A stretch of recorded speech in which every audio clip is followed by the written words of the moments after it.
Hi, welcome to the Tire Garden Test Beds. I'm Jason, and today we're going to make worm bins from old kitty litter buckets. For this project we're going to need 2 kitty litter buckets and 1 lid, some newspaper that's shredded up and moistened. I'll get to that in a minute.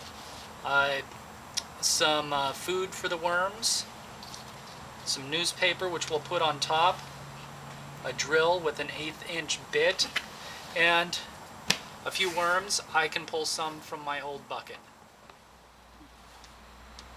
Okay, we're going to take our drill with our 1/8 inch bit and we're going to drill a whole bunch of holes in the bottom until you get a lot of drainage holes. This will allow any excess moisture in your worm bin to drip out into the bottom bucket.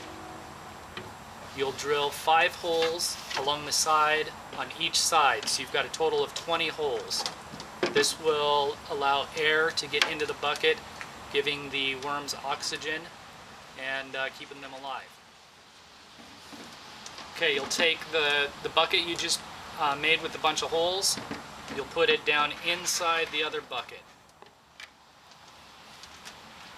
Okay, and you're going to take your shredded newspaper, a good handful, this maybe a little more than this, but you want it to be very moist but not so wet that when you wring it out moisture comes out. It should be about like a wrung out sponge. You don't want any moisture coming out of it, but you don't want any dry spots either. Put that down in the bottom. Take your food bits. I've got some cut up apple and some cut up broccoli stem. Drop that down in the bottom there. Okay, now that you've got the food and the newspaper down in there, you want to add some worms. I'm just taking them out of my existing bin. Taking a good sized handful here. That's probably,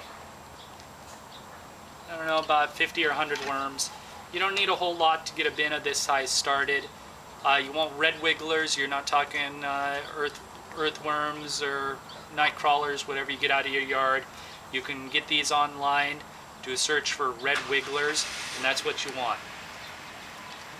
You don't need a whole lot to get started. They'll procreate and you'll have too many worms in there in no time. I like to take a piece of newspaper, put that over the top, and that just keeps moisture in and keeps the worms in, keeps any fruit flies that happen to come by from getting in there. Then you put a lid on top. Next time we'll talk a little bit more about harvesting your worm castings.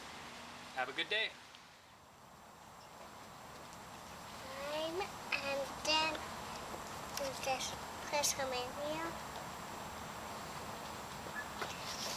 This wood.